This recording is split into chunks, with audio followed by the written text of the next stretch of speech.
강도원의 한 권 한 권 먹는 성경 에스더서 시작하겠습니다. 에스더는 여호와 하나님이 언급되지 않는 성경입니다.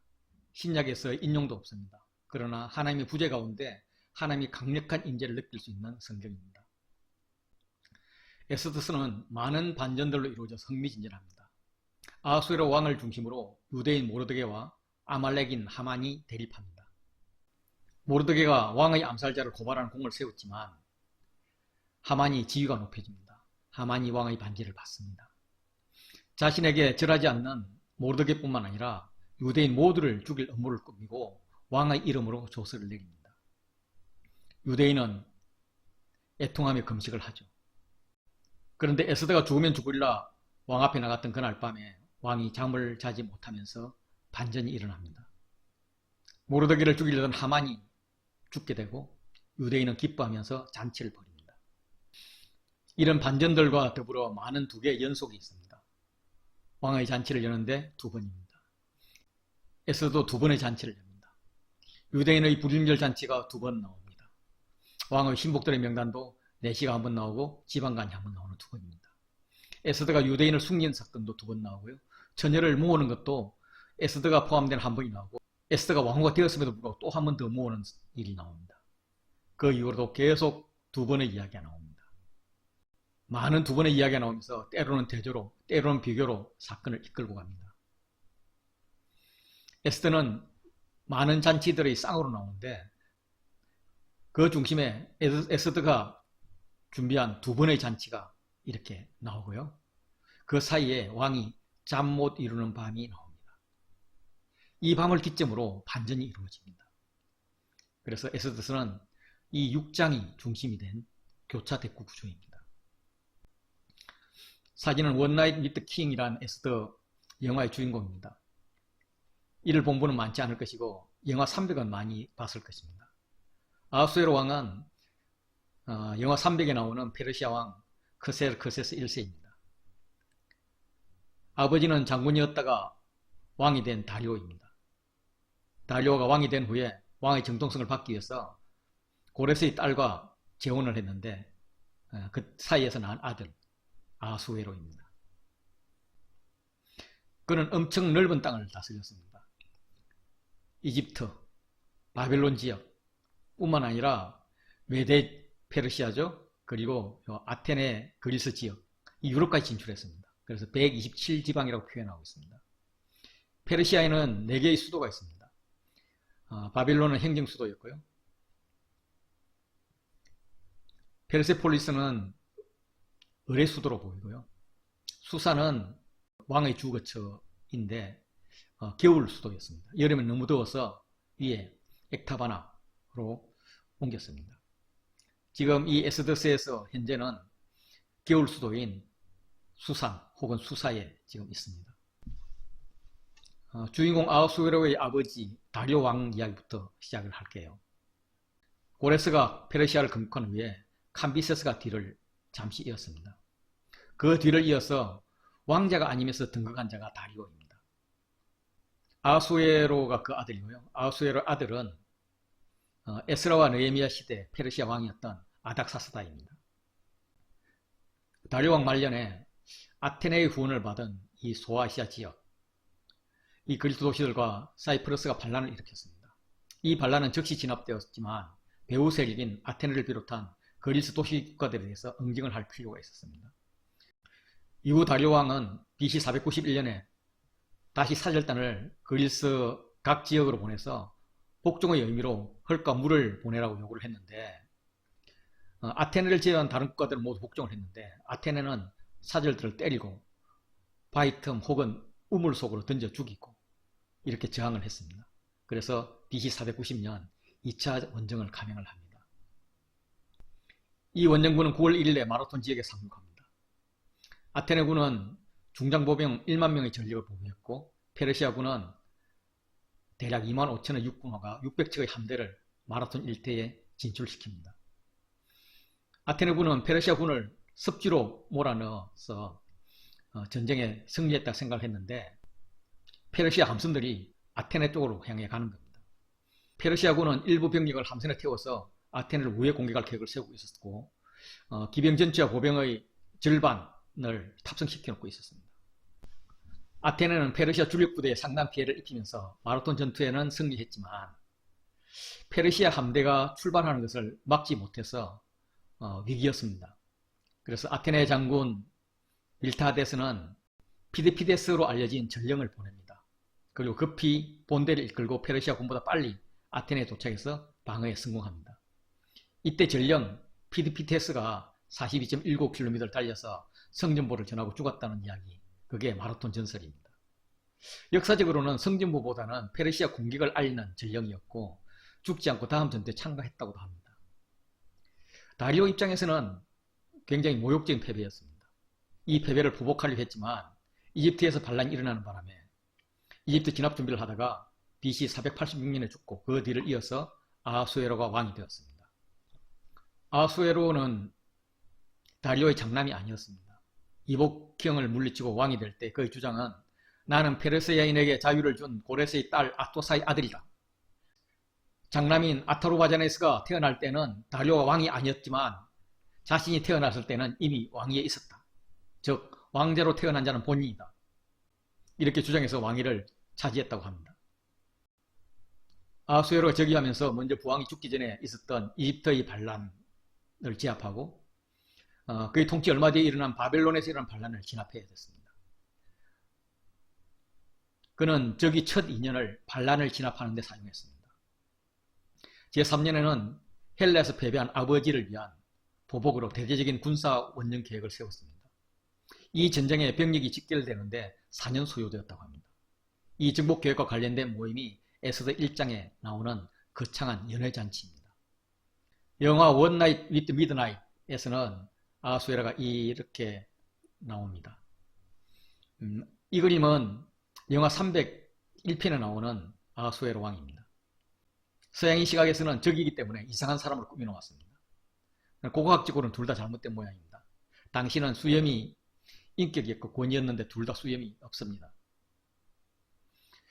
당시에 걸려진 크레스크세스 1세의 부조입니다. 이 일은 아하수에로 왕 때에 오래전부터 있었던 이야기의 시작입니다.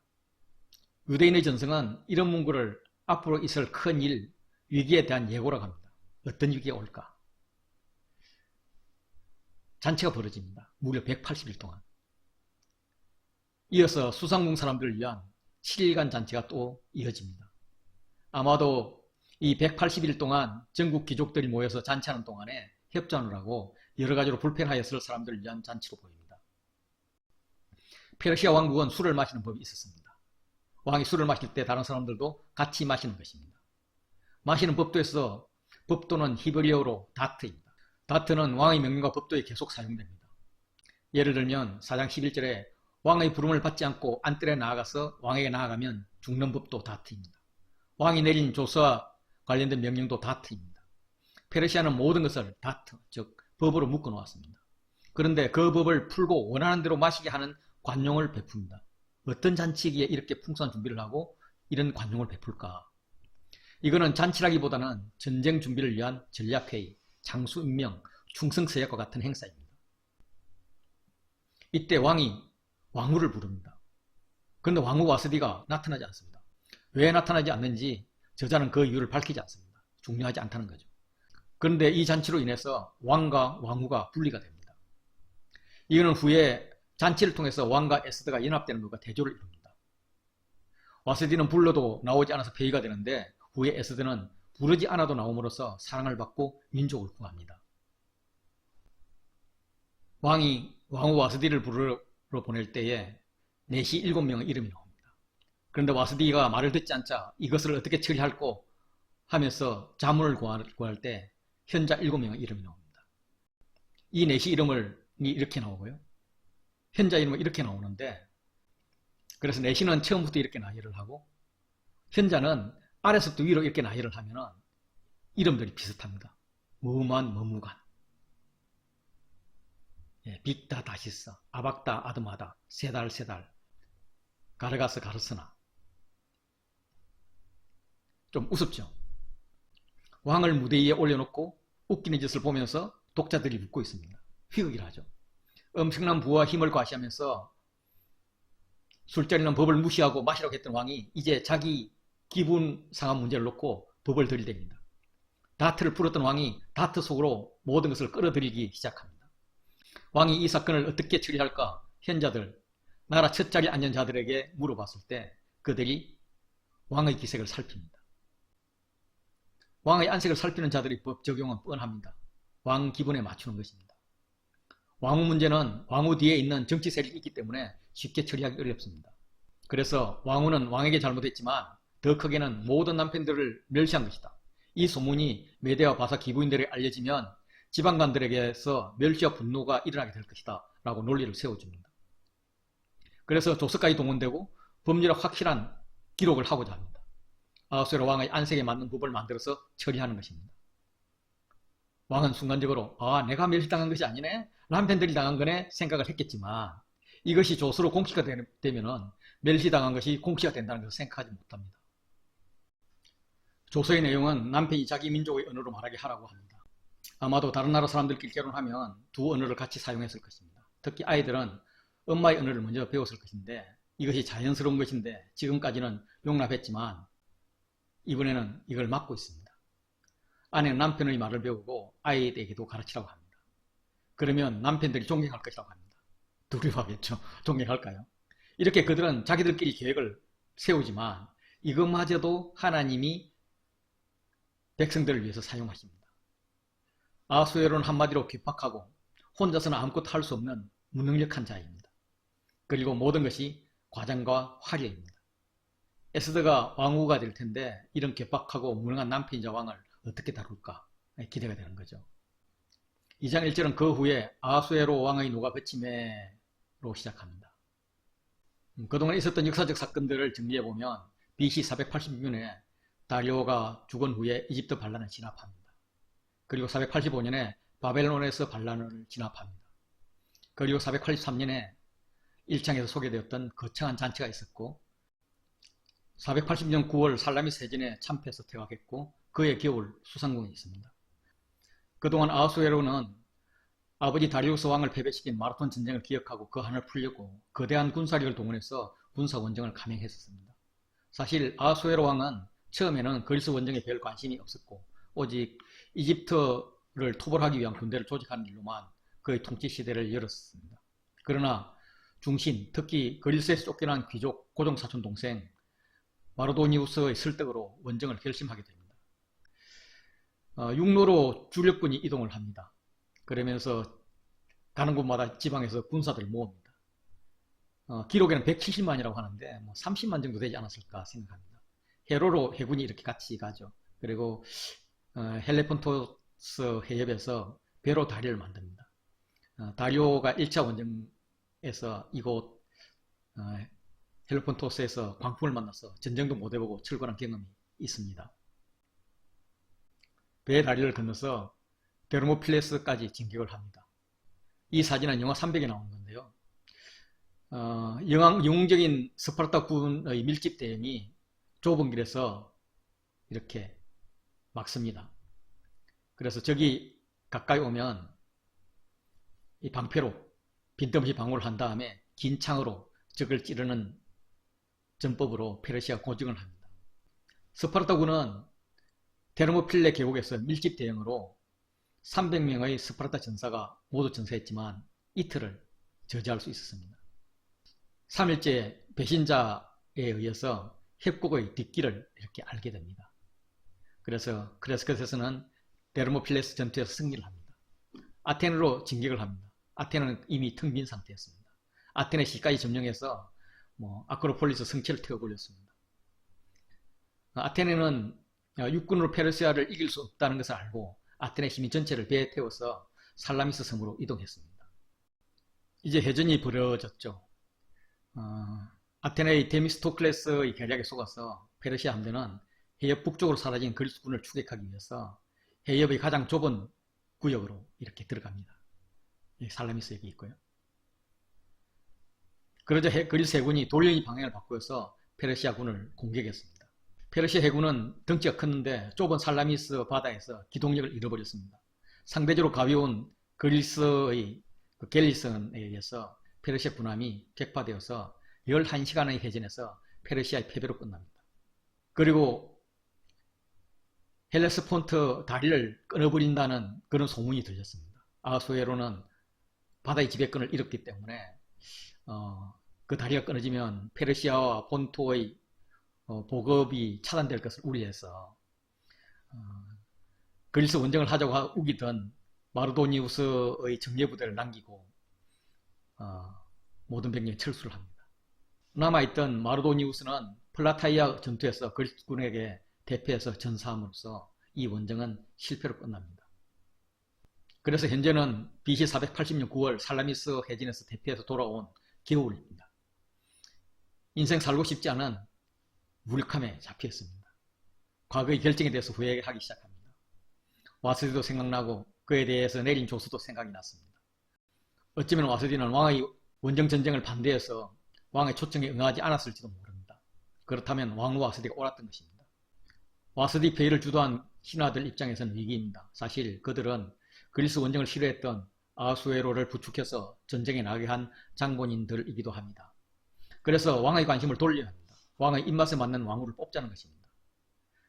작은 나라 왕비도 왕비를 뽑을 때는 신분을 따집니다. 페르시아에는 왕후의 대상이 될 수 있는 귀족이 정해져 있었습니다. 그런데 이번에는 정치적인 왕후가 아닌 왕의 마음을 편하게 해줄 수 있는 왕후를 뽑자고 해서 왕이 좋아합니다. 이후 모르드게와 에스더가 소개되고 새로운 왕비가 선발되는데 그 주인공이 에스더입니다. 모르드게는 왕의 암살 계획을 듣고 왕에게 알림으로써 왕의 목숨을 구합니다. 모르드게는 여고냐와 함께 포로로 잡혀온 베냐민 자손 기스의 정손으로 소개됩니다. 기스는 사울 왕의 아버지이죠. 바벨론 포로 역사를 보면 BC 605년에 1차 포로가 있었고요. 그리고 BC 597년에 바벨론 2차 포로가 있습니다. 이때 여호야긴, 여고냐가 끌려갔습니다. 그리고 지금이 480년입니다. 그래서 597년부터 480년까지 117년 정도 되죠. 모르드게가 한 살 때 왔다 하더라도 지금 117세인 것입니다. 그렇기 때문에 여고냐와 함께 잡혀온 자는 모르드게가 아니라 모르드게의 선조였을 것입니다. 에스더는 그 모르드게의 삼촌의 딸입니다. 히브리 이름으로는 하다사이고요. 지금 현재 부모는 없고 모르드게가 자기 딸같이 양육하고 있습니다. 두 개의 큰 대조를 볼 수가 있는데 페르시아 제국의 부함과 행역함 여기에 대조돼서 포로로 잡혀온 초라한 유대인들입니다. 폐위가 된 후에도 여전히 왕에게 생각나는 와스디가 있는 반면 대조되어서 후공 후보로 끌려가는 에스더가 있습니다. 왕의 조서와 명령이 발표되었을 때 처녀들이 해계의 수하에 나아갑니다. 에스더도 왕궁으로 이끌려갑니다. 이때 에스더가 자기의 민족과 종족을 말하지 않습니다. 왜냐하면 모르드게가 명령해서 말하지 말라고 했기 때문입니다. 그 이유는 모릅니다. 근데 이후에 어떤 사건으로 나타나겠죠. 모르드게는 날마다 후궁뜰 앞으로 왕래를 하면서 에스더의 안부를 묻고 어떻게 될지를 이렇게 계속 지켜보면서 멘토링을 하고 있습니다. 처녀들은 왕에게 나아가기 위해서 6개월 동안 몰약과 기름을 쓰고 6개월 동안 향품과 여자에게 쓰는 다른 물품을 써서 몸을 정결하게 합니다. 처녀가 왕에게 나아가기 위해서는 1년이라는 준비를 합니다. 후궁이 되었어도 왕이 부르지 않으면 왕에게 나가지 못합니다. 이 정보를 통해서 왕 앞에 나간다는 것이 얼마나 어려운지 말하고 있습니다. 뭔가를 말하는 복선입니다. 처녀가 왕에게 나아갈 때 그가 구하는 것은 다 주어서 후궁에서 왕궁으로 가지고 가게 합니다. 저녁이면 갔다가 아침에는 둘째 후궁으로 돌아와서 왕이 부르지 아니하면 다시 왕에게 나아가지 못합니다. 나아간다는 단어가 반복되는데 이름이 불려지지 않으면 다시 왕에게 나아가지 못한다는 것을 강조하고 있습니다.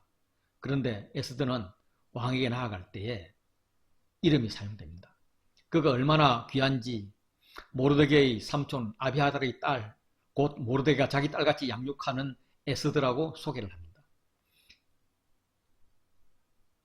이름이 사용되는 것은 이름이 불려질 것이라는 암시입니다. 정한 것 외에는 다른 것을 구하지 않았지만 모든 보는 자에게 사랑을 받습니다. 단 한 번의 기회일 수도 있는 왕과의 만남에서 임팩트를 주기 위한 액세서리를 에스더는 구하지 않습니다. 즉 왕후가 되는 것에 그렇게 긴장되지 않았다는 것입니다. 또 어쩌면 연연하지도 않았습니다. 페르시아의 그런 과도한 강조, 화려함을 거부한 모양새입니다. 아하수에로 왕 제7년 10월에 에스더가 왕궁으로 인도되어 들어갑니다. 왕궁이라는 단어는 히브리어로 두 종류가 사용됩니다. 1장 9절에서 와서디의 잔치가 벌어진 왕궁이 베트 말곳입니다. 그리고 2장 13절 14절에서 나왔던 처녀가 이 왕궁으로 들어가는 이 왕궁은 베트 하말렉입니다. 동일한 왕궁인데 에스더가 왕에게 나아갈 때 왕궁에 인도되는데 이 왕궁은 베트 말곳입니다. 다시 말해서 와서디와 에스더에게는 베트 말곳을 사용했고 일반적으로는 베트 하말렉을 사용했습니다. 이것은 와서디를 대신해서 에스더가 왕후가 될 것임을 암시하고 있습니다.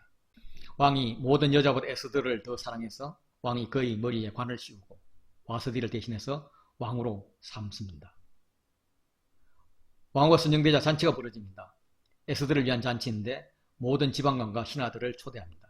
각 지방의 세금을 면제해 주었다고 하는데 이걸 문자적으로 해석하면 쉼을 주었다는 말입니다.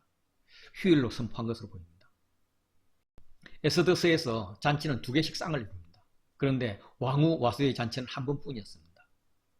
에스더가 왕후가 됨으로써 왕후의 잔치도 쌍을 이루게 됩니다. 이 왕후의 자리를 에스더가 끝까지 차지하게 될 것임을 말하고 있습니다.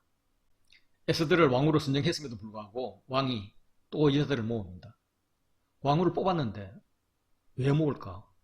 그래서 70인역은 이 문구를 빼어버렸습니다. 아무튼 에스더의 위기입니다. 이때 모르드게가 대궐문에 앉았습니다. 대궐문에 앉은 것과 대꾸를 이루고요. 그 안에는 에스더가 모르드게 명령한 대로 모르드게의 명령을 양육받을 때와 같이 이렇게 대꾸가 되고 가운데 그 종족과 민족을 말하지 아니하니가 나옵니다. 이 종족과 민족을 말하지 아니했단 말을 강조하면서 뒤에 사용될 것이라는 이야기죠. 모르드게가 대궐문에 앉았다는 것은 왕궁의 공직에 있었음을 말하는 것 같습니다. 그 전부터 있었는지 에스더가 왕후가 된 후부터 있었는지는 모릅니다. 여기서 모르드게는 왕의 암살 업무를 막는 횡력한 공을 세웁니다. 그가 대궐문에 앉았을 때에 왕의 내시 빅단과 데레스가 왕의 언안을 가지고 있었고 암살을 모의했습니다. 모르드게가 듣고 에스더에게 알려서 왕에게 전달합니다. 왕이 조사를 해봤더니 실제 증거를 얻었고 그래서 두 사람을 나무에 달았습니다. 그런데 모르드게는 아무 상이 없습니다. 궁중일기에 기록할 뿐입니다. 이 역시 향후 일을 위한 복선입니다. 왕의 암살을 사전에 알아낸 공을 세운 모르드게에는 아무 상이 없었는데 전혀 공과가 나오지 않은 하만이 예인자로 지위가 올라갑니다. 모르드게는 베냐민 자손 기스의 정손입니다. 기스는 사울의 아버지 이름과 동일합니다. 그런데 문제는 하만이 아각 자손이라는 것입니다. 아각은 사무엘이 사울에게 진멸하려고 했던 아말렉 왕의 이름입니다. 사무엘상 15장 3절 보시면 지금 가서 아말렉을 쳐서 그의 모든 소유를 남기지 말고 진멸하되 남녀와 소와 이렇게 해서 다 죽이라 라고 했습니다. 그때 진멸하지 않음으로써 문제가 생긴 것입니다. 사울과 백성이 아각과 그의 모든 좋은 것들을 다 남기고 진멸하기를 절개하지 아니하고 가치 없고 하자는 것은 진멸하니라. 아말렉과 문제는 출애굽기로 올라갑니다. 그때에 아말렉이 와서 이스라엘과 르비딤에서 싸우니라. 이르되 여호와께서 맹세하기를 여호와가 아말렉과 더불어 대대로 싸우리라 하셨다. 이후에 영원한 갈등 관계가 됩니다. 발람이 예언할 때 아말렉을 들먹인 적이 있습니다. 또 아말렉을 바라보며 예언하여 이르기를 아말렉은 민족의 으뜸이다. 그러나 그의 종말은 멸망에 이르리로다. 신명기에는 아말렉에 대한 기억을 지워버리라고 이를 잊지 말라고 하십니다. 너희는 애굽에서 나오는 길에 아말렉이 내게 행한 일을 기억하라. 너는 천하에서 아말렉에 대한 기억을 지워버리라. 완전히 진멸해버리라는 거죠. 너는 잊지 말지니라. 실제로 이 명령, 또 발람했던 이 예언, 이게 어떻게 될까? 독자로 하여금 궁금하게 됩니다. 왕은 인자가 된 하만에게 모든 사람이 꿇어서 절하라고 명령을 합니다. 그렇지만 모르드게는 꿇지도 않고 절하지도 않습니다. 왕의 명령을 거부했던 와스디로 인해서 왕이 진노했습니다. 그 결과 와스디가 폐위가 되었습니다. 그런데 모르드게가 왕의 명령을 거부합니다. 어떻게 될까? 그는 다른 신하들의 눈총을 받습니다. 왜 왕의 명령을 거역하는 거야? 날마다 절하라고 권합니다. 모르드게가 듣지 않다가 자기가 유다인임을 알립니다. 왜 유다인을 것을 알릴까? 뭐 종교적 이유인지 뭐 정확히는 모릅니다. 그도 에스더에게 유다인임을 알리지 말라고 했듯이 자신도 알리지 않고 있다가 여기서는 어쩔 수 없이 알리게 되었나 봅니다. 그런데 그들이 모르드게의 일이 어찌되구나 보고자 하만에게 일러 바칩니다. 왕의 명령을 거부한 모르드게로 인해서 왕이 노하는 것이 아니라 하만이 매우 노합니다. 하만은 모르드게만 죽이는 것이 부족하다고 생각하고 모르드게뿐만 아니라 유대인 전체를 말살할 음모를 꾸밉니다. 고대 근동에서는 한 해에 있을 중요한 행사와 일들의 날짜를 1월에 점을 통해서 결정을 했습니다. 그래서 모르드게가 유대인을 죽일 날을 뽑았습니다. 12월이 나왔습니다. 현재가 1월인데 12월로 늦게 잡았습니다. 충분한 준비를 하겠다 이렇게 해석할 수도 있지만 너무 늦은 거 아닌가? 중간에 반전을 기대하게 됩니다. 하만은 왕에게 아주 교활하게 말하면서 조서를 요구를 합니다. 먼저 진리를 이야기합니다. 한민족이 왕의 나라 각 지방 백성 중에 흩어져 거하는데 한민족은 수많은 민족 중에 하나입니다. 중요하지 않다는 말입니다. 유다민족이라고 구체적으로 말하지 않습니다. 이름도 없는 하자는 민족이란 말이죠. 흩어져 사는 민족입니다. 실체 없는 무리이며 구심점이 없어서 세력화되지도 않습니다. 그래서 어떻게 해도 문제가 일어나지 않을 것이란 그런 말입니다. 이어서 비질레를 말합니다. 그 법률이 만민 것과 달라서 그리고 마무리는 완전한 거짓말을 합니다. 왕의 법률을 지키지 아니하오니 왕의 법률을 지키지 않으냐는 것은 모르드게가 하만에게 절하지 않는 것 딱 하나밖에 없습니다. 이걸 확대한 것입니다. 그래서 용납하는 것이 왕에게 무익하니까 조서를 내려서 그들을 진멸하소서라고 이야기를 합니다. 이는 페르시아 말로 노예로 팔자라는 말과 비슷하게 들린다고 합니다. 왕을 언어 유희로 속이고 있습니다. 이 일을 허락하면 하만 자신이 은 1만 달란트를 주겠다고 합니다. 뇌물을 주겠다는 말은 자신의 불법을 인정하는 것입니다.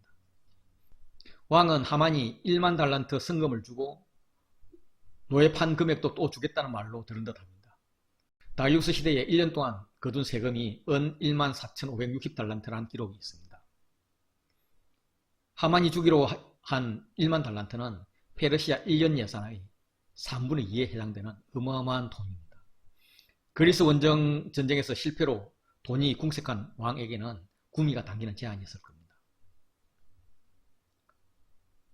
왕은 반지를 손에서 빼어서 하만에게 주면서 야, 그 은도 내가 가지고 그 백성도 네가 가져. 너 속에 좋을 대로 행하라 라고 합니다. 왕은 전쟁을 준비할 때 술 마시는 법도를 각 사람이 마음대로 하게 했습니다. 이제 하만에게 반지를 주면서 유대인도 돈도 백성도 마음대로 하라고 합니다. 첫째 달 30일에 왕의 서기관을 소집합니다. 그래서 하만의 명령을 따라 아하수에로 왕의 이름으로 조서를 각 지방의 문자와 각 민족의 언어로 쓰고 왕의 반지로 인친 다음에 조서를 역조로에 맡겨서 왕의 각 지방에 보냅니다. 이날이 1월 13일, 1월 14일 6월절이잖아요. 6월절 전날입니다. 구원의 날 전날인데 위기가 왔습니다. 사장은 굵은 배옷이 강조됩니다. 모르드게는 아각자손에게 절하지 않겠다는 자신의 신앙으로 인해서 자기뿐만 아니라 민족 전체가 위기에 맞게 되자 최대한 슬픔을 표시합니다. 하만이 왕에게 바치기로 한 은의 개수까지 소문이 났으니 이 위기는 확실한 것이기 때문에 자기 옷을 찢고 굵은 배옷을 입고 죄를 뒤집어 쓰고 성중에 나가서 대성통곡을 합니다. 왕의 명령과 조서가 각 지방에 이르자 무수한 유다인들이 크게 애통하며 금식하며 울부짖고 굵은 배옷을 입고 재에 누워서 기도합니다. 모르드게 때문에 이렇게 된 줄을 알았을 텐데 모르드게를 원망하거나 꾸짖지 않습니다. 아마도 모르드게는 유대인의 신뢰를 받은 지도자였든지 아니면 그들도 모르드게와 뜻을 같이 했기 때문에 그럴 것 같습니다. 그러나 위치적으로는 왕에게 가장 가까이 있는 에스더가 영문도 모릅니다. 전혀 세상과 구별되어 있는 왕궁에 사는 모습입니다. 단지 모르드게가 문 앞에 굵은 베옷을 입고 있다는 것만 알았습니다. 너무도 걱정되어서 모르드게가 왜 그러는지 궁으로 들어오게 하여서 이야기를 들어보려고 의복을 보냈지만 모르드게는 굵은 베옷을 잠시라도 벗기를 거부합니다. 한순간이라도 민족의 위기에 대해서 벗어나지 않겠다는 이야기입니다. 모르드게가 에스더에게 전하는 소식은 아주 구체적입니다. 모르드게가 자신이 당한 모든 일, 하만이 유다인을 멸하고 왕의 검구에 바치기로 한 은의 정확한 액수, 유다인을 진멸하라고 한 조서의 초본, 이런 것까지 다 주어서 에스더가 사태 파악을 하게 합니다. 지금은 그냥 헛소문이 아니라는 말입니다. 그래서 에스더에게 부탁하기를 에스더가 왕에게 나아가서 그 앞에서 자기 민족을 위하여 간절히 구하라 라고 부탁합니다. 모르드게의 전달을 받은 에스더는 자신의 곤란한 입장을 전합니다. 당시 페르시아 왕 앞에 나가려면 반드시 왕의 부름이 있어야만 가능했습니다. 부름을 받지 않았는데 안뜰에 들어가서 왕에게 나아가는 자는 죽이는 것이 법이었습니다. 혹 왕이 그 자에게 왕의 지시봉, 귤을 내밀 경우에만 죽지 않았습니다. 그런데 에스더가 왕후이지만 왕과 마음대로 만날 수 있는 위치가 아니었습니다. 에스더가 곤란하자 모르드게는 에스더에게 경고합니다. 4장 13절 보시면 모르드게가 그를 시켜 에스더에게 회답하되 너는 왕궁에 있으니 모든 유다인 중에 홀로 목숨을 건지리라 생각하지 말라. 그리고 자기 신앙을 전달합니다. 이때 내가 만일 잠잠하여 말이 없으면 유다인은 다른 데로 말미암아 노임과 구원을 얻으려니와 너와 내 아버지 집은 멸망하리라. 내가 왕후의 자리를 얻은 것이 이때를 위함이 아닌지 누가 알겠느냐. 내가 하나님의 구원도구로 사용될 것인지 외면할 것인지 결정하라고 말합니다. 내가 구원도구로 사용될 기회를 받았음에도 불구하고 외면하면 너와 내 아버지 집, 즉 유대 공동체는 멸할 것이다. 내가 왕후의 자리를 얻은 것이 이때를 위함이 아닌지 누가 알겠느냐. 에스더도 자기 믿음을 행동하기로 결심합니다. 죽으면 죽으리이다. 지금부터 자기 시녀들을 모아서 더불어 3일 동안 금식을 하겠다는 겁니다. 그렇게 기도할 테니까 모르드게 당신은 가서 수산에 있는 유다인들 다 모아서 그들과 금식을 해 주십시오. 3일을 먹지도 말고 마시지도 마십시오 라고 부탁을 했는데 저자는 모르드게가 가서 에스더가 명령한 대로 다 행하니라 라고 표현을 합니다. 이제 에스더는 모르드게의 명령을 받는 자가 아니라 명령을 하는 자로 위치가 바뀝니다. 모르드게는 처음에는 시위를 했습니다. 에스더가 보낸 의복도 거부했습니다. 그러면서 증거를 주면서 간절히 구하라고 부탁을 합니다. 그리고 결단을 촉구합니다. 이 결단을 촉구하는 여기까지 모르드게의 역할입니다. 이후에는 에스더가 명령한 대로 행합니다. 그래서 주연은 에스더인 거죠. 에스더서에서 에스더는 47절에서 54회가 나오고요. 모르드게는 이보다 많은 51절에서 61회가 나옵니다. 모르드게의 활동이 에스더보다 더 많습니다. 그런데 책 이름이 에스더서입니다. 어떤 이들은 이 책의 저자가 모르드게라고도 합니다. 어쨌든 모르드게는 멘티를 세워주는 진정한 메토 역할을 하고 있는 겁니다. 에스더는 처음에는 의복을 보냅니다. 모르드게에만 관심이 있었습니다. 그러나 그 이후에 문제를 알아보죠. 이제는 민족에 관심이 있습니다. 처음에는 모르드게의 제안을 거절했지만 새로운 용기를 가지면서 결단합니다. 이제 민족에 관심이 있습니다. 명령자로 바뀝니다. 이후에 행동하죠. 에스더서에서 에스더가 54개 나오고 이 중에 왕후 에스더라고 표현하는 것이 14개 나옵니다. 왕후가 붙은 에스더는 2장 22절에 모르드게가 아하수에로 암살 소식을 전할 때 왕후 에스더에게 알렸다라는 말 외에는 모두 5장 이후에 등장합니다. 실제로 왕후 자격은 죽이면 죽으리라 하는 그녀의 결단 이후에 주어지고 있는 것입니다. 3일 금식 후 왕후는 예복을 입고 왕 앞에 나아갑니다. 에스더는 왕후가 된 지 5년이 되었지만 아직 왕자도 없는 것 같고 여전히 노리개로 살고 있습니다. 그런데 결단합니다. 왕후의 예복을 입고 자발적으로 생명을 걸고 왕 앞에 나갑니다. 와스디가 왕후의 관을 쓰기 거부했던 것과 대조를 이룹니다. 와스디가 왕의 요청했음에도 불구하고 왕 앞에 나가지 않아서 위험했다면 에스더는 왕이 요청하지 않았음에도 불구하고 왕에게 나아가기 때문에 위험에 처합니다. 에스더는 어떻게 될까? 왕이 검규를 내밉니다. 죽이지 말라는 신호죠. 누가 이런 마음을 먹게 했을까? 왕은 한술 더 떠서 소원이 무엇이며 요구가 무엇이냐, 나라의 절반까지라도 그대에게 주겠노라 하면서 호의를 베풉니다. 나라의 절반은 무엇이든지 들어주겠다는 적극적인 표현입니다. 왕이 에스더를 왕으로 뽑은 이유는 와스디보다 나은 사람이라고 뽑았습니다. 즉 와스디보다 뛰어난 미모이어야 하고, 이건 제 눈 안경이니까 그렇다 치고요. 두 번째는 왕이 그 미모를 자랑하고 싶을 때 언제나 순종해야 합니다. 그런데 에스더는 왕이 부르지도 않았는데 지금 오는 거예요. 왕의 명령을 거부한 것인데 왕은 매우 사랑스럽게 얘기합니다. 왕이 요구와 소청을 묻고 호의를 베풀겠다고, 나라의 절반이라도 주겠다고 그렇게 물어보는데 물어도 대답도 안 합니다. 다음에 할게요. 그 전에 할 게 하나 더 있어요.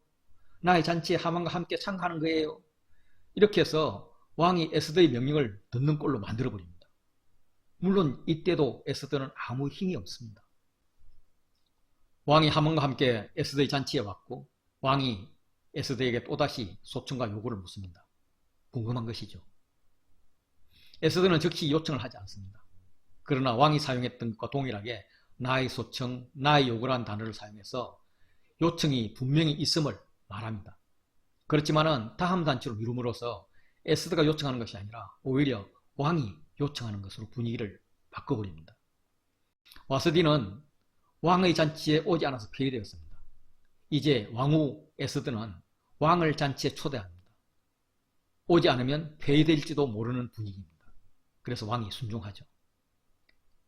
에스더가 말한 대로 하만을 급히 부르라 하고 하만과 함께 에스더가 베푼 잔치에 나아갑니다. 에스더는 명령하고 왕은 순종하는 그런 모양새입니다. 상황적으로 보면 이를 통해서 에스더의 요청이 왕의 신하들에 의해서 검토되는 것을 막는 것 같습니다. 또한 하루를 더 지체시킴으로써 하만 스스로 자기를 매달 나무를 준비할 시간을 줍니다. 에스더는 왕후의 잔치에 왕과 함께 다른 남자를 초대합니다. 왕의 식사 자리에 직계가족 정도가 초대되는 것이 당시 관례인데 아주 의외의 조치라고 볼 수 있습니다. 그래서 하만은 에스더가 자기를 인정했다고 착각합니다. 기분이 최고입니다. 그러나 모르드게가 대궐문에서 일어나지도 않고 몸을 움직이지도 않는 것을 보고 기쁨이 확 달아나 버립니다. 매우 노하는 거죠. 12월이면 죽일 수 있는데 당장 죽이고 싶습니다.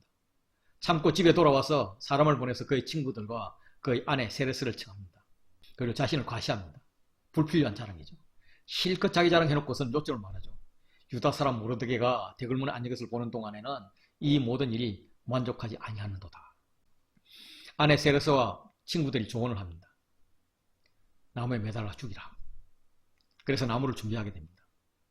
높이가 50규빗 되는 나무를 세우고 내일 왕에게 모르드게를 그 나무에 매달기를 구하고 왕과 함께 절거의 잔치에 가소서. 여자들이 좀 세게 나옵니다. 와스디는 왕의 명령을 거부했고 에스더는 죽으면 죽으리라 법을 어겼고 세레스는 누구인지도 모르는 사람을 죽이라고 합니다. 지금 에스더는 유대인을 구할 잔치를 벌이고 있고요. 하만은 모르드게를 빨리 죽일 음모를 꾸미고 있습니다. 초긴장 상태죠. 계획은 사람이 세우더라도 이루시는 분은 하나님인데 하나님은 이를 어떻게 이루실까? 6장은 에스더서의 교차대구 구조 중심에 있습니다. 착각과 우연, 연속을 통해서 유머스러운 반전으로 이야기를 끌고 갑니다. 흥미진진하다는 이야기죠. 그날 밤 그 속에 마침을 통해서 우연의 연속을 말합니다. 그날 밤 에스더가 죽으면 죽으리라 나갔던 그날 밤입니다.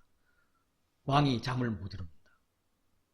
잠을 못 이루어야 할 사람은 에스더나 모르드게 또 유대인인데 왕이 덩달아 잠을 자지 못합니다.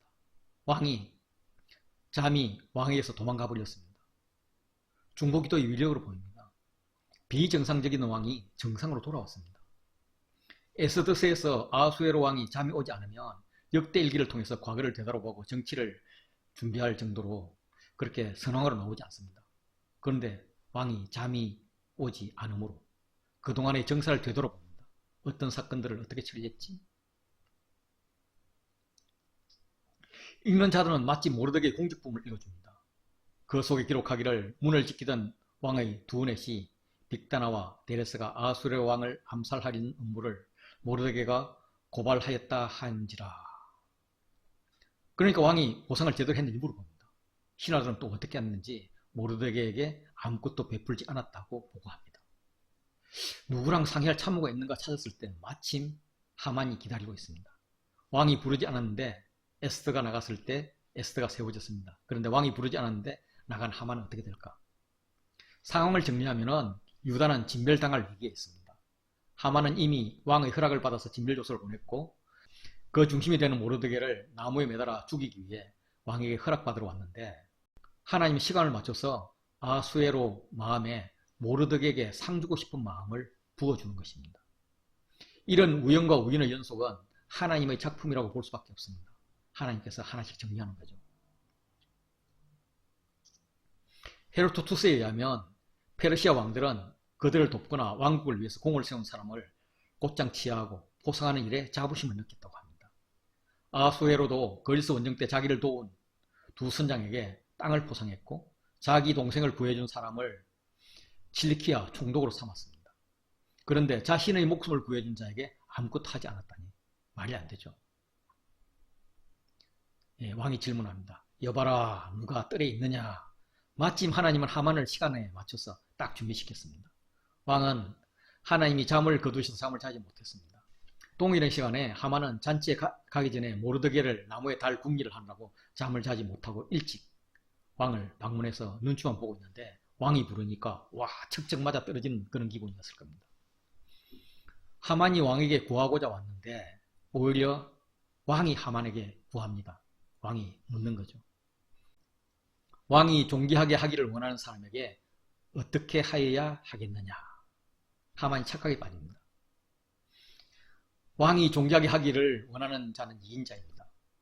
이렇게 아침 일찍부터 명령을 기다리는 자신이 아니면 누구겠는가? 에스더서의 교차대구 구조상에서 6장이 그 중심이었다면 6장도 이렇게 교차대구 구조로 되어 있습니다. 그 중심에 왕이 존귀케 하는 자에 대한 예우인데 이를 하만이 대답합니다. 왕께서 사람을 존귀하게 하시려면 어로 시작해서 4번이나 반복하는데 문제는 의례적인 인사말을 생략해 버린 겁니다. 예를 들어서 8장 5절에서 에스더가 왕에게 왕이 만일 즐거워하시며 내가 왕의 목전에서 은혜를 입었고 또 왕이 이 일을 좋게 여기시며 나를 좋게 보실진데 조서를 내게 주십시오. 예, 이런 의례적인 인사말을 먼저 하는데 이런 말을 생략해 버린 겁니다.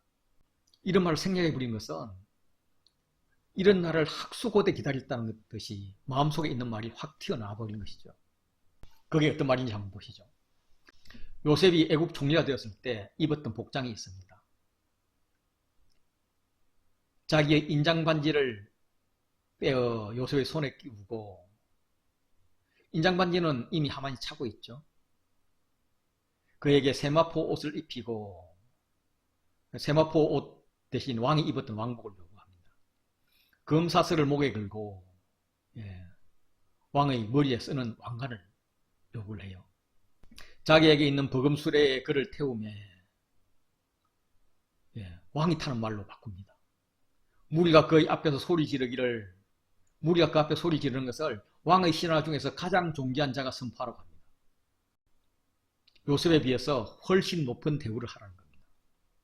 시작은 왕복, 왕이 타는 말, 왕이 쓰는 왕관 이렇게 하는데 이후 처리 과정에서 왕관은 빠지고 왕복과 말만 나옵니다. 욕심대로 왕관까지 준비하라고 했지만 왕을 상징하는 왕관을 언급한 것에 대해서 아차 싶었던 모양입니다. 그래서 연속하여서 왕관은 빼고 말하는 것 같습니다. 제가 하만을 빙의해서 본다면 이렇게 이야기할 수 있을 것 같아요. 나를 존귀하게 하신다고? 사실 나는 왕이 되고 싶었거든. 그런데 이런 마음을 내비쳤다간 사형이겠지. 그런데 공식적으로 왕같이 품을 잡고 싶긴 해. 대왕전하, 왕께서 사람을 존귀하게 하시려면 왕께서 입으시는 왕복과 왕께서 타시는 말과 머리에 쓰시는 왕관을 가져다가 딱 순간 왕이 눈살 찌푸리는 것을 딱 느낍니다. 예, 2인자인데 이 정도 눈치 있어야죠.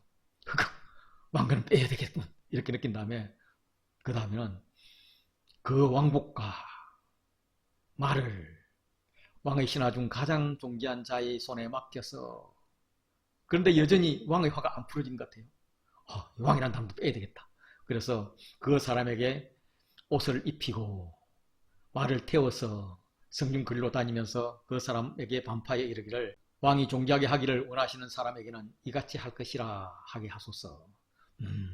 위기를 넘겼군. 조심해야지. 뭐 이런 분위기입니다. 왕이 동의를 합니다. 당신 말대로 합시다. 신하 중에 가장 존귀한 자는 당신 하만이고 지금 내가 존귀하게 하고 싶은 자는 모르드게이니 당신이 당신 말한 대로 모르드게를 왕의 옷을 입히고 왕의 말을 태워서 성중 거리 퍼레이드를 벌리면서 모르드게 이 사람이 왕이 존귀하게 하기를 원하는 사람이요 라고 반포를 하시오.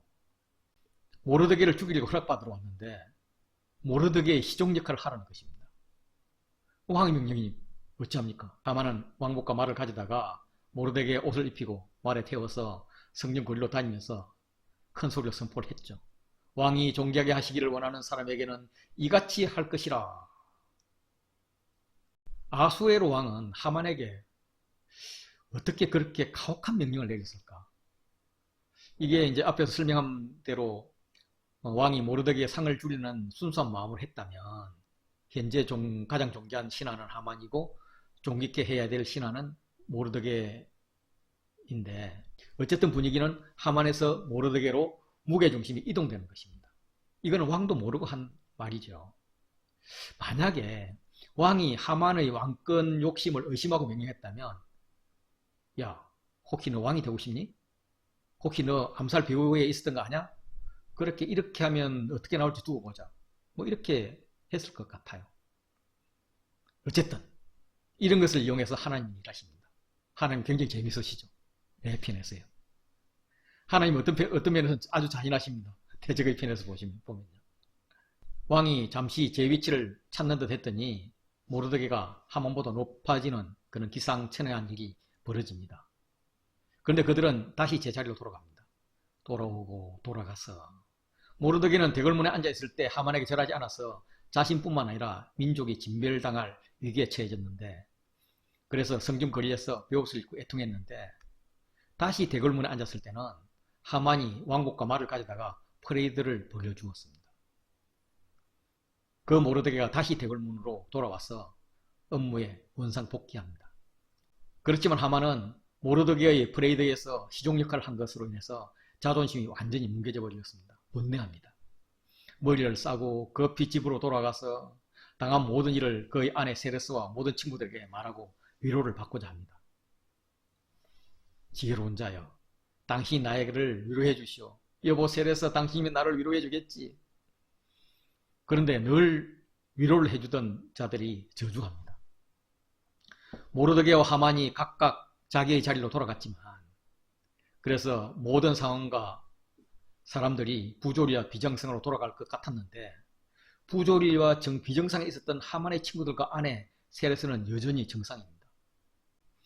그의 당한 일은 굴욕의 시작일 뿐이고 결국 모르드게 앞에서 엎드러지는, 모르드게가 이기는, 하만을 죽이는 상황까지 진전할 것이라고 말을 합니다.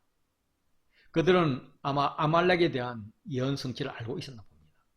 24장 7절을 보면 그 물통에 물이 넘쳐나겠고 그 씨는 많은 물가에 있으리로다. 이스라엘 이야기입니다. 그의 왕이 아각보다 높으니 그의 나라가 흥왕하리로다. 또 아말렉을 바라보며 예언하여 이르기를 아말렉은 민족의 으뜸이나 그의 종말은 멸망에 이르리로다. 지혜자가 정확히 진단했죠. 이들은 하만이 몰락하기 시작할 때부터 지혜로웠습니다. 그 이전부터 지혜로웠다면 하만을 구할 수 있었을 것인데, 이런 생각이 듭니다. 악의 세력에서 지혜자라는 수준이 이 수준 같습니다. 진전이 급속히 일어납니다. 아직 말이 그치지 아니하였어. 왕의 넥들이 이럽니다. 하만을 데리고 에스더가 베푼 잔치에 빨리 나아갑니다. 하만은 모르드게와 유대인을 죽이고 싶어서 서둘렀습니다.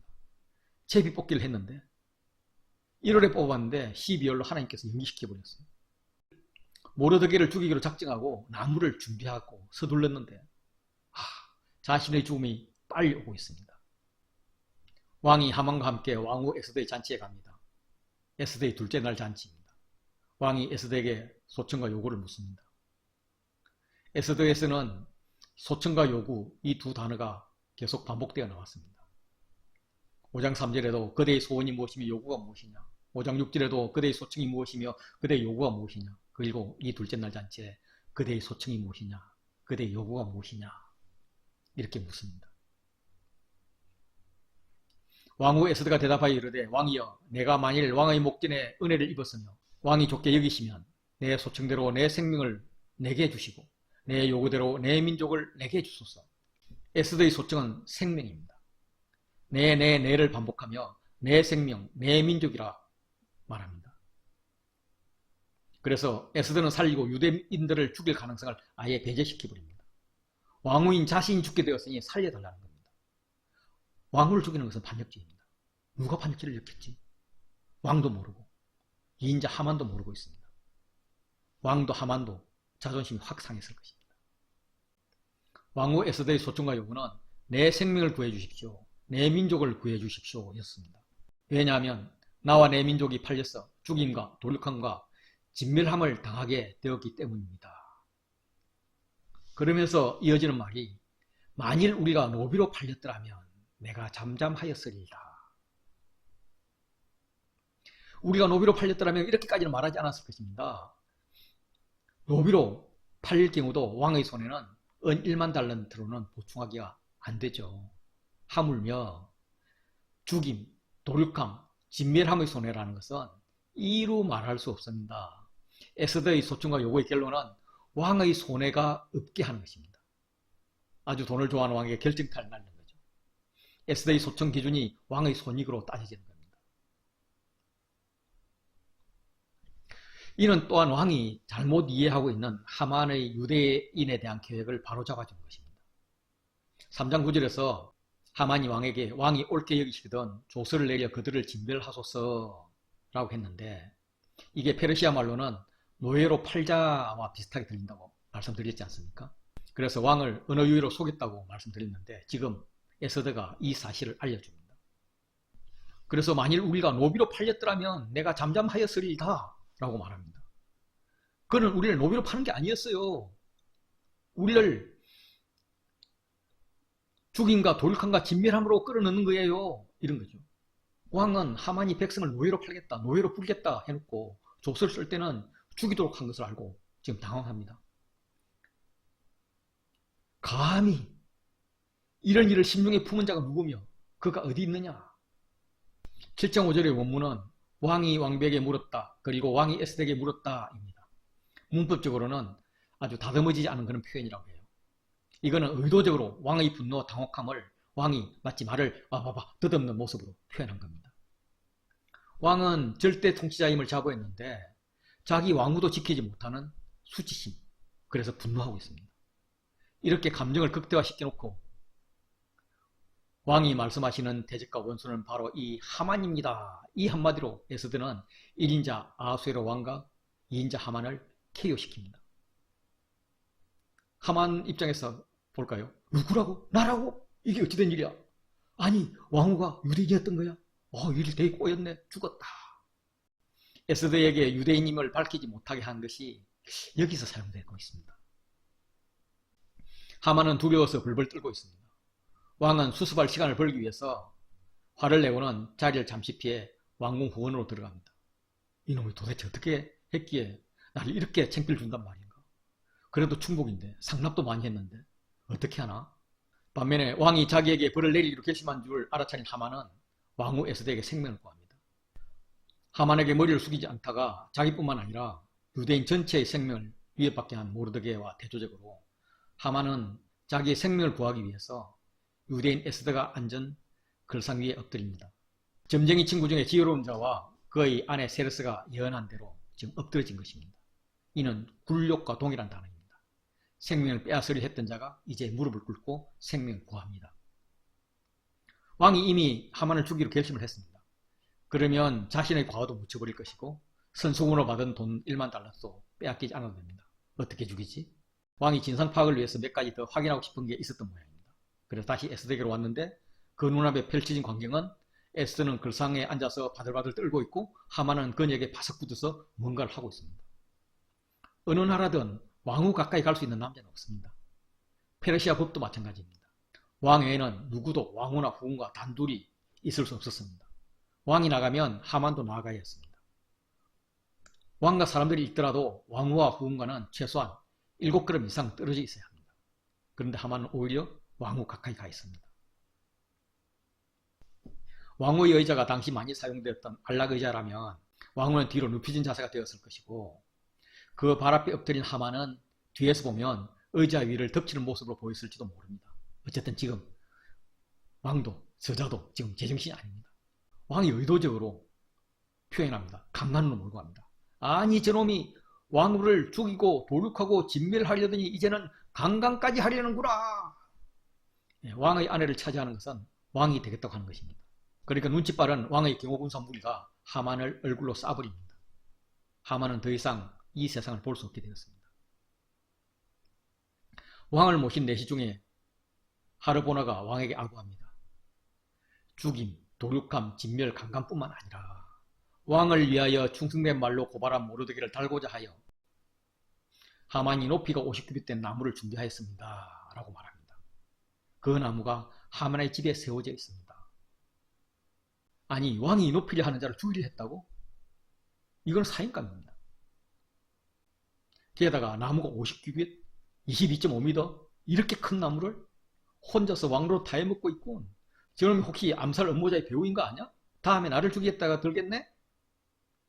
이제 왕은 자신의 잘못을 듣고 넘어갈 충분한 명분이 생겼습니다. 하만을 그 나무에 달라. 모르드게를 매달려고 한 나무에 하만을 다니까 왕의 노가 그칩니다. 왕이 노했을 때 와세드가 폐기되었습니다. 왕이 노를 거쳤을 때 에스더가 왕으로 세워졌습니다. 왕이 다시 노했을 때 하만이 사형됩니다. 왕이 다시 노가 그쳤을 때 모르드게가 2인자로 세워집니다. 그래서 8장 1절 2절은 모르드게가 왕의 신임을 얻었고 9절부터 17절은 모르드게가 왕의 이름으로 칙령을 작성합니다. 그 사이에 에스더가 왕에게 호소하는 것이 있고 왕이 에스더의 호소를 들어줍니다. 하만을 나무에 매달던 그날 아하수에로 왕은 하만의 집, 재산을 왕후 에스더에게 주었습니다. 당시 사형자의 재산은 왕의 것이었으므로 왕은 마음대로 처분할 수 있었고 1차 피해자인 에스더에게 준 것입니다. 하만이 유대인을 제거하겠다는 대가로 왕에게 은 1만 달란트를 주겠다고 한 것을 생각하면 하만의 재산은 대단했을 것입니다. 왕은 에스더에게 엄청난 선물을 줍니다. 유대인을 죽이고 자기 재산으로 삼으려 했던 하만은 오히려 자기가 죽고 재산을 유대인 손으로 넘깁니다. 그들 사이에 모르드게에 대한 이야기가 나왔을 것입니다. 에스더가 왕의 암살 음모를 사전에 신고한 모르드게는 자신을 키워준 아버지와 같은 사촌 오빠라고 말했을 것입니다. 왕은 모르드게를 불렀고 하만에게서 거둔 반지를 빼어서 모르드게에 주어서 2인자로 삼습니다. 하만의 음모로부터 에스더와 모르드게 자신의 문제는 해결되었지만 왕이 내린 조서가 여전히 유효하기 때문에 민족의 문제는 남아있습니다. 에스더가 다시 왕 앞에 말하고 왕이 검규를 내미는 상황으로 볼 때에 에스더가 왕의 부름 없이 죽으면 죽으리라 다시 왕에게 나간 것을 보입니다. 요청 내용은 하만이 유다인을 진멸하려고 꾀하고 쓴 조서를 철회하는 조서를 써달라는 것입니다. 왕의 각 지방에 있는 유다인, 내 민족, 내 친척. 유다인은 그냥 유다인이 아니라 왕의 유다인이라는 거죠. 왕의 각 지방에 있는 유다인인 거죠. 유다인은 에스더의 민족이요, 에스더의 친척입니다. 에스더가 철회하기를 구하는 조서는 에스더의 민족을 멸하는 것입니다. 왕의 반지를 받은 모르드게는 마음대로 조서를 쓸 수가 있었습니다. 이전의 조서에 대응하는 그런 조서도 충분히 쓸 수 있었죠. 그런데 모르드게와 에스더는 왕의 반지를 사용하지 않고 왕에게 의뢰합니다. 이때 왕은 모르드게에게는 유다인이라 수식을, 에스더에게는 왕후라는 칭호를 붙입니다. 8장 7절 보시면 아하수에로 왕이 왕후 에스더와 유다인 모르드게에게 이르되, 이후에 9장에도 왕후 에스더, 유다인 모르드게, 왕후 에스더 이렇게 계속 언급이 됩니다. 이렇게 함으로써 유다인의 지위가 왕후 수준, 제2인자 수준으로 승격됩니다. 그래서 유다인은 타이틀이 됩니다. 유다인이기 때문에 고통이 있었지만 유다인이기에 승리하는 겁니다. 그런데 이 승리를 위해서 지금 할 일이 있는 거죠. 첫째는 스스로 생명을 보호하는 것이고, 둘째는 대적 원수를 갚는 것입니다. 아말렉을 진멸해야 할 이유가 이것입니다. 모르드게가 왕의 반지를 가졌다는 것을 알면도 불구하고 왕에게 조서 얘기를 꺼내는 에스더는 답답하다. 또 옆에서 있는 모르드게는 저 친구 좀 멍청한 거 아니야? 이런 마음이 왕에게 들었을 것입니다. 그런데 두 가지 마음이 같이 있죠. 하나는 그런 귀찮은 마음이 있고, 또 하나는 신뢰가 있는 거죠. 귀찮아하는 측면에서는 뭘 그런 걸 가지고 울고 그러시오. 즐거운 일도 많은데 내가 이미 하만이 유다인을 살해하려 함으로 나무에 매달았고, 내가 그 집을 애써 당신에게 주었는데, 그리고 모르드게 당신에게는 왕의 반지까지 주었지 않았소. 그러니까 머리를 쓰란 말이오. 어떻게 머리를 써서 왕의 조서를 다시 보내는 일을 막으면 되지 않소. 단지 왕의 반지로 인친 조서는 누구든지 처리할 수 없는 것을 감안해서 이렇게까지 방법까지 알려줘야 되나. 자신들의 힘으로 충분히 할 수 있는 일이지만 교만하지 않고 사사건건 왕에게 허락을 받는 왕후와 모르드게의 자세는 왕에게 신뢰를 주었을 것입니다. 3월 23일 모르드게가 조서를 씁니다. 하만이 유대인을 죽이려고 조서를 쓴 날이 1월 13일이었는데 그날로부터 정확하게 70일 되는 날입니다. 70일 만에 회복의 메시지를 전달하는 거죠. 70년의 포로기환과 맞먹는 그런 사건입니다. 조서의 내용은 왕이 여러 고을에 있는 유대인에게 허락하여 그들이 함께 모여 스스로 생명을 보호하여 각 지방의 백성 중 세력을 가지고 그들을 치려하는 자들과 그들의 처자를 죽이고 도륙하고 진멸하고 그 재산을 탈취하게 하되, 이날은 12월 13일 하루 동안입니다. 모르드게가 쓴 조서의 내용은 하만이 쓴 조서와 거의 같습니다. 왕이 각 지방으로 보내니 12째 달 골 아달월 13일 하루 동안에 모든 유다인을 이렇게 해서 죽이고 도륙하고 진멸하고 그 재산을 탈취하라. 단어도 같은 단어를 사용합니다. 그 날짜도 12월 13일. 명령 내용도 죽이고 도륙하고 진멸하고 그 재산을 탈취하는 것입니다. 단지 대상이 다르죠. 하만은 모든 유다인, 젊은이, 늙은이, 어린이, 여인을 막론하라고 했던 반면 모르드게는 세력을 가지고 그들을 치려하는 자들과 처자를 대상으로 합니다. 모르드게의 조서는 두 가지 행동으로 구분됩니다. 하나는 자위권입니다. 함께 모여 스스로의 생명을 보호하고, 둘째는 보복권입니다. 치리하는 자들과 그들의 처자를 죽이고 도륙하고 진멸하고 그 재산을 탈취하라. 조서는 도성 수산에도 반포되었는데 하만의 조서가 왔을 때와 분위기가 완전히 다릅니다. 그때 수산성은 어지러웠습니다. 그런데 지금은 수산성이 즐거이 부르며 기뻐합니다.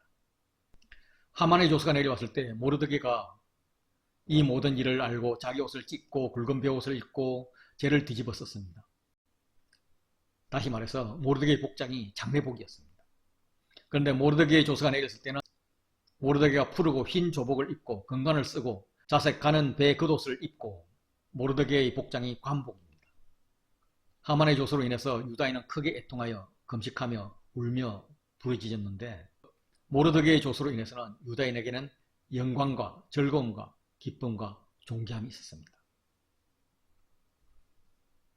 각 지방, 각 성읍에서 유다인들이 즐겨 기뻐하며 잔치를 베풀고 그날을 명절로 삼았습니다. 이것이 불임절입니다. 하만이 쓴 왕의 어명도 유효하고 모르드게가 쓴 왕의 어명도 유효합니다. 그래서 서로 죽일 수가 있습니다. 그런데 하만이 처형당하고 에스더와 모르드게가 왕의 신임을 받아서 점점 창대해지니까 모든 지방관들과 왕의 측근들이 모르드게를 두려워해서 유대인을 도와줍니다. 전세가 유다인 쪽으로 확 기울어진 것입니다. 그날은 유다인의 대적들이 그들을 제거하기를 바랐더니 유다인이 도리어 자기들을 미워하는 자들을 제거하게 된 그날에 라고 표현하며 시작합니다. 그래서 유다인이 칼로 그 모든 대적을 쳐서 돌육하고 진멸하고 자기를 미워하는 자에게 마음대로 행하고 또 도성 수산에서 500명을 죽이고 진멸하고 하만의 10아들을 죽일 수가 있었습니다. 죽임을 당한 자는 이유 없이 유대인을 미워한 사람들이었습니다. 조서에는 분명히 재산도 빼앗을 수 있도록 되어 있었습니다. 죽이고 돌리고 진멸하고 그 재산을 탈취하게 하되. 그래서 조서의 내용과 비교해보면 유다인들이 모여서 스스로 생명을 보호하는 것, 이것은 시행을 했습니다. 각 지방 백성 중에서 세력을 가지고 그들을 치려하는 자들과 그들의 처자를 죽이고 돌리고 진멸하는 것을 시행했습니다. 그렇지만 재산에는 손대지 않았습니다. 그들이 재산에 손대지 않았단 말이 9장 10절에 나오고 15절 16절에도 계속 그들의 재산에는 손대지 아니하였더라 라고 나옵니다. 왜냐하면 너무나 중요한 것을 얻었기 때문입니다. 생명력. 생명을 얻었는데 돈이 왜 필요합니까? 12월 13일 하루 동안 수산성에 죽임을 당한 자의 수를 왕이 보고를 받고 이런 생각을 하지 않았을까 싶습니다. 수산에서 이미 500명을 죽이고 하만의 10아들을 죽였다? 이야, 많기도 하다. 수산궁에 500명이면 다른 지방까지 합하면 그 수가 얼마나 많을까? 이렇게 많은 자들이 유대인에게 악감정을 품었단 말인가? 하만 계획대로 내버려 두었다면 유대인이 얼마나 많이 죽었을까? 나라가 완전히 전쟁터였겠네. 이렇게 심각하다면 마무리를 잘해서 다시는 이런 일이 없도록 해야겠네. 그리고 왕후에게 인심도 써야겠다. 그래서 왕이 에스더에게 또 소청이 무엇이냐, 요구가 무엇이냐 하고 네 번째 묻습니다. 성경에 한 번 나오면 중요한 것이죠. 두 번 나오면 무지무지 중요한 것이고요. 세 번 나오면 영원히 중요한 것인데 지금 네 번째 나오고 있습니다. 처음 물었던 것은 에스더가 허락도 없이 왕 앞에 나갔을 때 그대의 소원이 무엇이며 요구가 무엇이냐라고 물었습니다.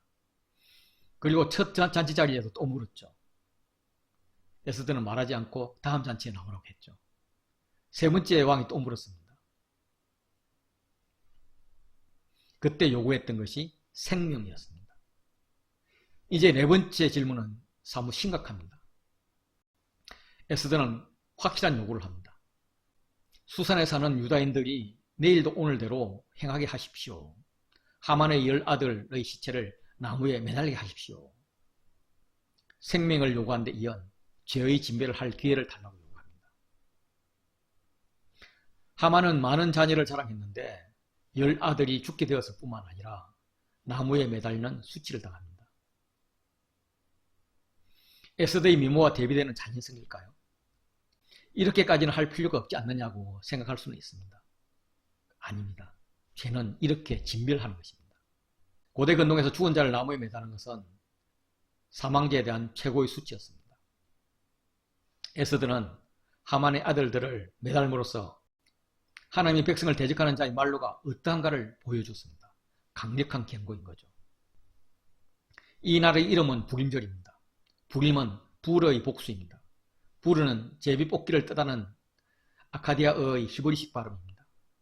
불어절이라 하지 않고 복수행인 불임절이라고 한 것은 대부분 이스라엘의 절 이름이 복수로 되어 있는데 아마도 그들의 언어적 관습 같습니다. 수상궁 외에 유대인 디아스포라들은 12월 3일 거사를 행했고 12월 14일에 쉬면서 잔치를 했습니다.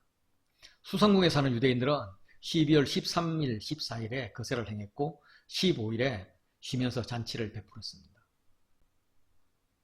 불임은 쉰다는 것, 즉 안식과 관계가 있습니다. 유대인의 모든 절기 기준이 안식일이듯이 불임절의 기반도 안식인 것입니다. 오늘날도 이스라엘은 유대교의 분파에 따라서 관습이나 절차가 차이가 있지만 불임절을 지키고 있습니다. 일반적으로 유대인들은 아달월 13일을 에스더의 금식날로 기념하고 14일을 불임절로 지킵니다. 단 일부 성읍이 예외인데 여호수아 시대에 성벽이 있었던 곳으로 알려진 예루살렘, 헤브론, 여리고는 아달월 15일을 기념합니다. 모르드게 이 일을 기록하고 12월 14일, 15일을 지키라고 모든 유다인들에게 공문을 보냈습니다. 유다인들도 이날을 기념하고 있기에 이날을 계속 지켰습니다. 왜냐하면 대적에서 벗어나서 평안함을 얻었어. 슬픔이 변하여 기쁨이 되고 애통이 변하여 길한 날이 되었기 때문입니다. 잔치가 발전을 합니다. 그날에 잔치를 베풀어 즐겼습니다. 잔치를 베풀어 즐기죠. 그리고 그 베푼 잔치를 즐기는 거에서 이제 예물을 줍니다.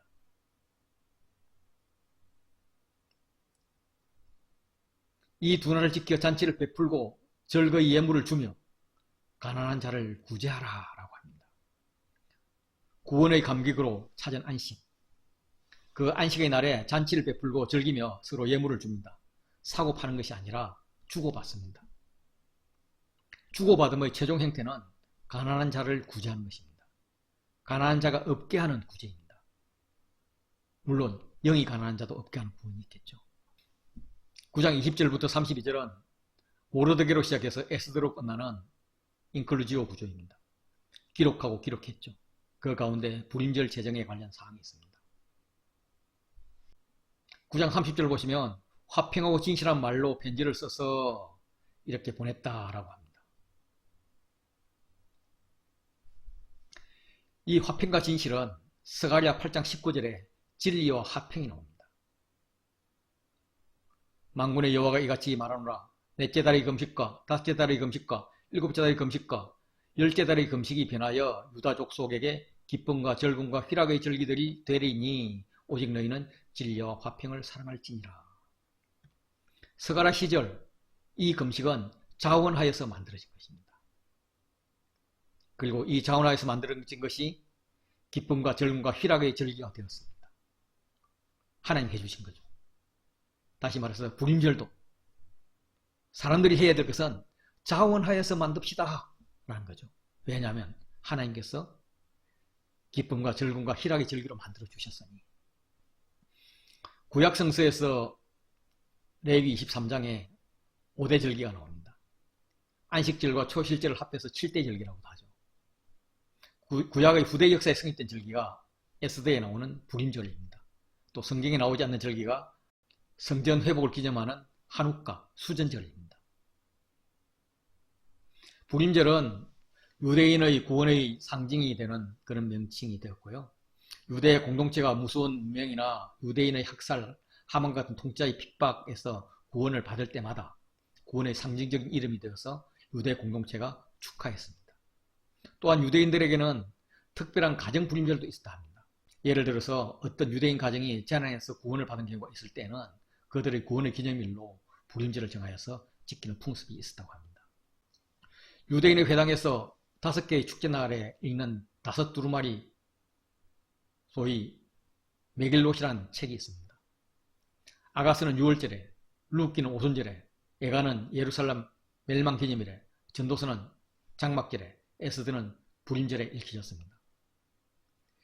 이 중에서 아가스나 룻기나 전도서는 절기와 실제 관련이 없는 것이고, 에가는 예루살렘 멸망과 관련이 있고, 에스더는 불임절과 직접적 관계가 있습니다.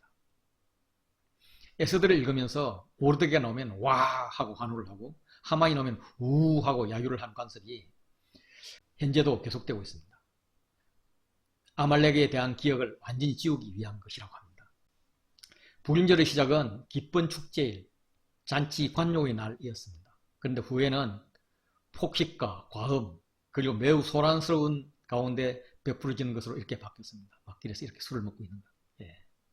불임절에 모인 자들이 하만은 저주를 받았고 모르드게는 축복을 받았다 하는 것을 분간하지 못할 때까지 술을 마셔야 한다고 탈무드는 기록하고 있습니다.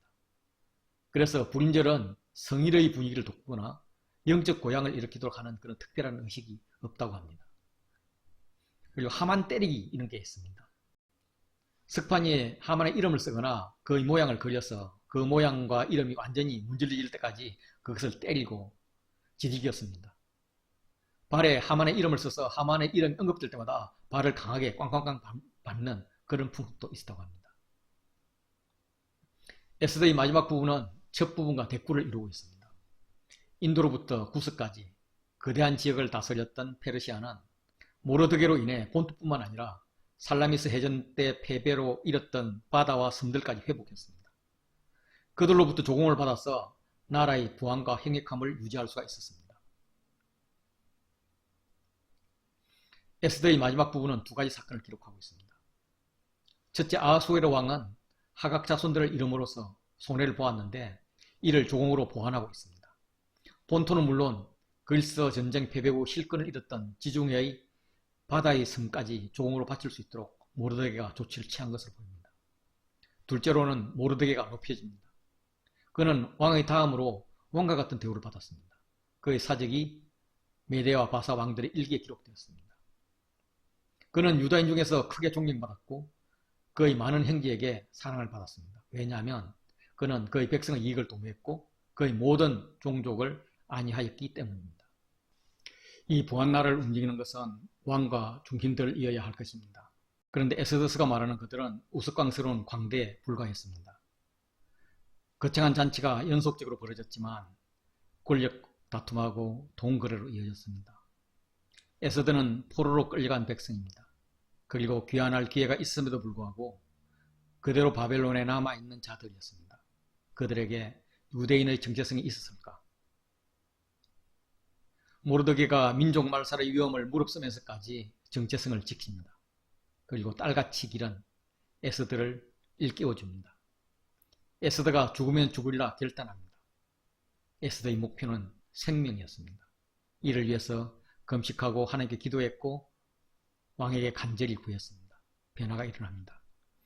우연과 우연의 연속으로 사건이 전개됩니다. 누군가가 뒤에서 조정하지 않으면 될 수 없을 것 같은 우연입니다. 술과 전쟁과 여인으로 시간을 보내던 왕이 역대일기를 읽으며 정상적인 왕의 역할을 하기 시작합니다. 악인이 제거되기 시작합니다. 그리고 이어지는 잔치는 많은 사람을 기쁘게 합니다. 마치 민수기 22장부터 24장에 나오는 발람 이야기와 비슷한 개념입니다. 이스라엘이 전혀 알지 못하는 동안에 하나님이 일하시는 겁니다.